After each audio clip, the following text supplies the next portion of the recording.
Drama Chaalbaaz के आने वाले एपिसोड बहुत ज़्यादा इंटरेस्टिंग होने वाले हैं। आयज़ा ईशल को सीढ़ियों से धक्का दे देगी और क्या ईशल का मिसकैरेज हो जाएगा। आयज़ा अपनी बेइज्जती बर्दाश्त नहीं कर पा रही होती, वो ईशल से बदला लेने के लिए कुछ भी करने के लिए तैयार है।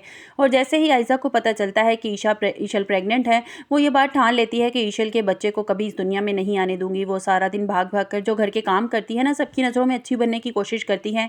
मैं ऐसा हरगिज़ नहीं होने दूंगी, मैं इसे ऐसा मुँह के बल गिराऊंगी ना कि सारी ज़िंदगी याद रखेगी ये इसने किससे उलझने की कोशिश की थी। आयज़ा ईशल को सीढ़ियों से धक्का दे देती है। ईशल जैसे ही सीढ़ियों से नीचे गिरती है, वो दर्द से चिल्लाने लगती है और सब वहाँ आ जाते हैं। ईशल जल्दी से आशिर उसको जल्दी से हॉस्पिटल ले जाता है। डॉक्टर बताते हैं कि ये मौजे से कम नहीं है, कि आपकी मिसेज इतनी सीढ़ियों से गिरी लेकिन फिर भी बीवी और बच्चा दोनों महफूज हैं। आशिर जब ये सुनता है तो अल्लाह का शुक्र अदा करता है और ईशल को लेकर जल्दी से घर आ जाता है। आयज़ा जल्दी से आगे बढ़ती है और कहती है कि आशिर भाई क्या हुआ है, मिसकैरेज हो गया क्या? तो ईशल कहती है कि नहीं, इन लोगों के साथ कभी बुरा नहीं करता जो दूसरों के बारे में बुरा नहीं सोचते। अल्हम्दुलिल्लाह मेरा बच्चा महफूज है।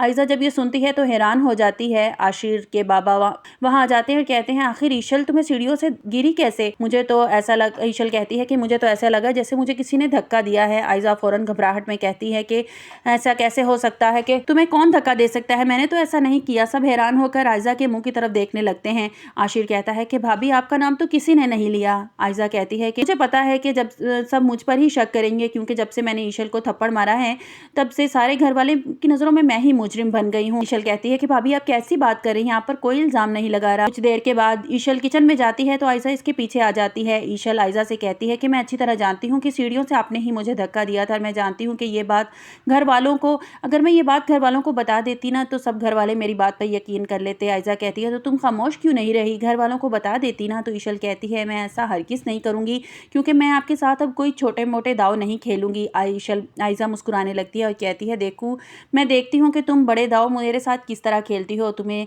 सबकी नज़रों में गिरा ना दिया ना तो मेरा नाम भी आयज़ा नहीं। आयज़ा अपने ताया अब्बू की दवाइयाँ चेंज कर देती है और जैसे ही वो दवाई लेते हैं तो इनकी अचानक तबीयत बिगड़ जाती है। असद और आशिर उन्हें जल्दी से डॉक्टर पर लेके जाते हैं। डॉक्टर बताते हैं कि उन्हें कोई गलत मेडिसिन दी गई है। असद कहता है कि वही मेडिसिन हम साथ लेकर आए हैं। डॉक्टर जब वो मेडिसिन देखते हैं तो हैरान हो जाते हैं और कहते हैं कि ये मेडिसिन आपको किसने लिख कर दी थी? वो मेडिसिन नहीं है जो मैंने आपको लिख के दी थी, इसकी वजह से ही तो इनकी तबीयत बिगड़ी है। प्लीज़ थोड़ी सी एहतियात कीजिए वरना आज कोई बड़ा हादसा हो सकता था। आशिर और असद जैसे ही घर पहुंचते हैं ईशल की शामत आ जाती है। असद ईशल से कहता है कि बाबा को दवाई देने की जिम्मेदारी तुम्हारी थी ना, तो फिर तुमने ये दवाई बाबा को क्यों दी? ईशल कहती है ये वही दवाई है जो आयज़ा भाभी ने मुझे दी थी, बाबा ये दवाई खाते हैं। ईशल कहती है कि आयज़ा तुम कितने झूठ बोल रही हो, मैंने तुमसे ये नहीं कहा, मैंने तुमसे कहा था कि एक बार डॉक्टर की डिस्क्रिप्शन ज़रूर देख लेना, उसके हिसाब से दवाई देना, और तुमने तो डिस्क्रिप्शन पढ़ी ही नहीं होगी। ईशल कहती है कि मैं सच बोल रही हूँ, भाभी ने कहा था, भाभी ने ही मुझे दवाई दी थी और कहा था कि बाबा को दे देना।